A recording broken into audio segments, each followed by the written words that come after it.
Welcome to travel across. চলছিল আমাদের lava ও কালিম্পং ট্যুরের ব্লগ।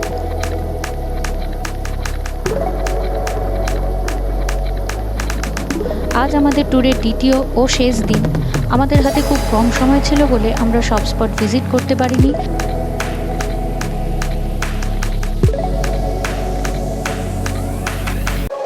লাভাতে নিয়ারেস্ট তোমরা আর কী কী জায়গা দেখে নিতে পারো তার একটা লিস্ট তোমাদের সামনে দিয়ে দিলাম। আজ শেষ দিনে ভোরের পাহাড়ি নিস্তব্ধতার আমেজ নিতে ভোরবেলা আবার আমরা হাজির হয়েছিলাম এই লাভা মনেস্ট্রিতে। এখানকার নৈসর্গিক স্নিগ্ধতায় প্রাণ ভরে নিঃশ্বাস নিতে নিতে ভাবছিলাম কাল আবার ফিরে যেতে হবে শহরের কোলাহল মুখর জীবনে। মনটা খারাপ হয়ে যাচ্ছিল। কি করা যাবে, তবে ফিরে না গেলে আবার এখানে আসবো কিভাবে, আবার এই শান্তি খুঁজে পাবো কিভাবে? এই সব ভেবে চটপট হোটেলে ফিরে গিয়ে রেডি হয়ে জলখাবার খেয়ে বেরিয়ে পড়লাম আজকের গন্তব্য এনজেপি স্টেশনের দিকে।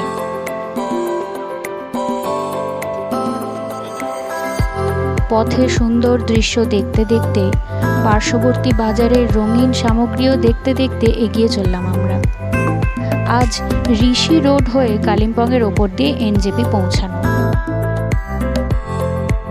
আগের দিন আমরা এসেছিলাম যখন গরুবাথানের ওপর যে রোড, সেই রোডের ওপর দিয়ে এসেছিলাম। ফিরে যাচ্ছি কালিম্পংয়ের ওপর দিয়ে, অর্থাৎ এই 2 দিনে যতটা সম্ভব ততটাই কিন্তু আমরা ঘুরে নেওয়ার চেষ্টা করেছি। কালিম্পংয়ের বেশ কিছু সাইট সিন ছিল আজ আমাদের লিস্টে। প্রথমেই যেখানে হল্ট করলাম সেটি হলো বুদ্ধা পার্ক। ঝকঝকে পরিষ্কার আকাশের নিচে এই রং বেরঙের তিব্বতী পতাকায় সাজানো বুদ্ধ পার্ক ও বিশাল বুদ্ধমূর্তি দেখে প্রাণ জুড়িয়ে গেল আমাদের।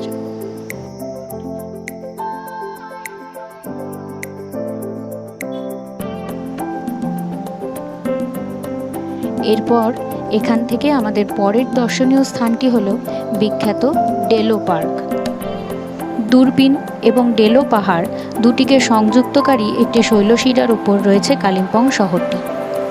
কুয়াশামুক্ত দিনে এই পাহাড় থেকে সমগ্র কালিম্পং শহরের পাশাপাশি পশ্চিম সিকিমের তুষারাবৃত পাহাড়গুলিও দৃশ্যমান হয় এই ডেলো পার্ক থেকে। সমুদ্রতল থেকে পাহাড়টির উচ্চতা প্রায় 1704 মিটার। এখানে নানা প্রকারের অর্কিড দেখতে পাওয়া যায়। কালিম্পংয়ের অর্থনীতিতেও এই ফুলগুলির সমারোহের যথেষ্ট ভূমিকা রয়েছে।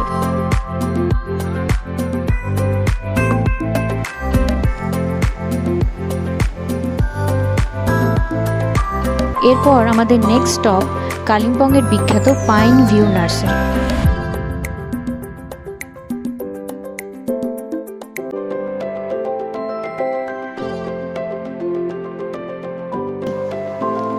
এম.এস. প্রধান নামে এক ব্যক্তি তার নিজস্ব জমিতে এই নার্সারিটি গড়ে তুলেছেন।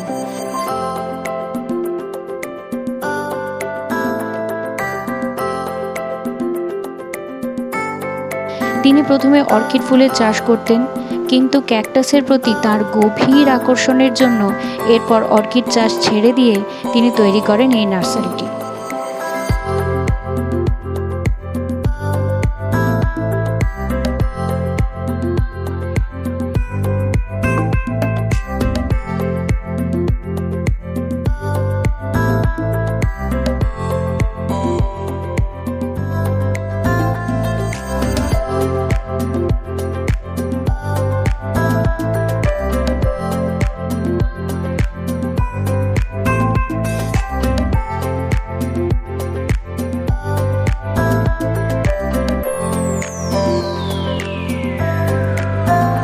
দেশি বিদেশি প্রায় 1500 প্রজাতির ক্যাকটাসের কালেকশনের অনবদ্য স্থান এটি।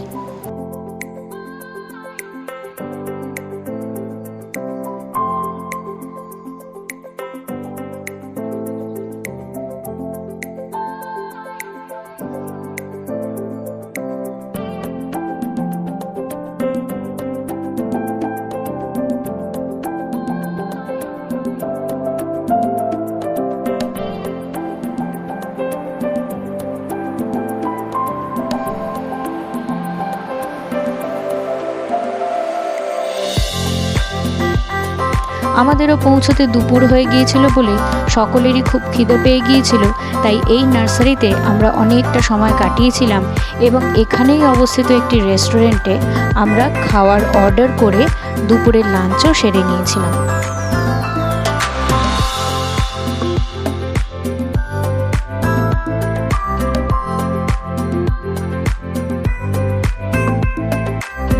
ক্যাকটাস ছাড়াও নানান রকমের গাছপালা ও ফুলের সমারোহে প্রায় 2 একর জমিতে অবস্থিত এই নার্সারিটি আমাদের সকলকে খুব আকৃষ্ট করেছিল।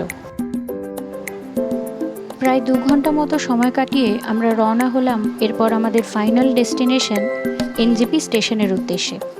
সন্ধ্যের মধ্যে স্টেশনে পৌঁছতে হতো, কাজেই আমরা পথে আর কোথাও সময় নষ্ট না করে এগিয়ে চললাম। কিছুক্ষণের মধ্যেই আমরা সেই রাস্তায় এসে পৌঁছলাম যেখানে আমাদের জার্নির ঠিক 1 মাস আগেই এক ভয়াবহ বন্যা হয়েছিল। অনেকেরই হয়তো মনে আছে, খবরের শিরোনামে ছিল এই বন্যার ঘটনাটি, কারণ ভয়াবহ মেঘফাটা বৃষ্টিতে উত্তর সিকিমের লোনাক হ্রদের জল 2 কূল ছাপিয়ে চারিদিকে ছড়িয়ে পড়েছিল এবং তিস্তা নদী ফুলে ফেঁপে উঠে এই কালিম্পং কার্শিয়াং শহর পর্যন্ত তার তাণ্ডব নৃত্য চালিয়েছিল। তিস্তা নদী যে কী ভয়ঙ্কর রূপ ধারণ করেছিল এই রাস্তা দিয়ে যেতে যেতে তা আমরা দেখতে পাচ্ছিলাম, কারণ আমাদের জার্নির ঠিক কিছুদিন আগেই এই রাস্তা পর্যটকদের জন্য খুলে দেওয়া হলেও মেরামতের কাজ কিন্তু তখনও চলছিল।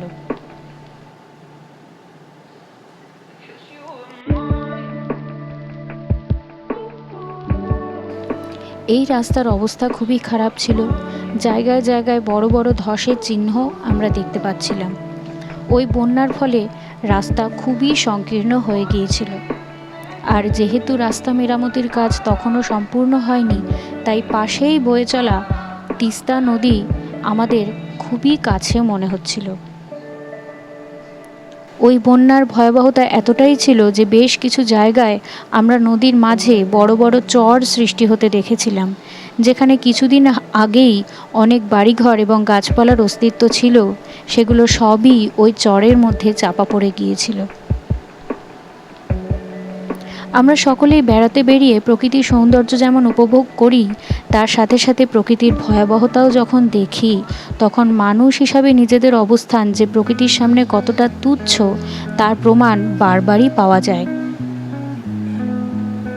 এভাবেই এই রাস্তার মধ্যে দিয়ে আমাদের ড্রাইভার জি আমাদেরকে খুবই সাবধানে গাড়ি চালিয়ে পৌঁছে দিয়েছিলেন এনজেপি স্টেশনে, এবং এভাবে আমরা আমাদের এই 2 দিনের জার্নিটি খুব সুন্দরভাবে শেষ করতে পেরেছিলাম। কালিম্পংয়ে যারা 1 দিন বা 2 দিন স্টে করতে চান, তারা যে সমস্ত স্পটগুলি দেখে নিতে পারেন তারও একটি লিস্ট এই ভিডিও শেষে আপনাদের দিয়ে দিলাম। ভিডিওটি আপনাদের ভালো লাগলে নিশ্চয়ই লাইক, শেয়ার আর সাবস্ক্রাইব করে দেবেন। আজকের ভিডিও এই পর্যন্তই। টাটা।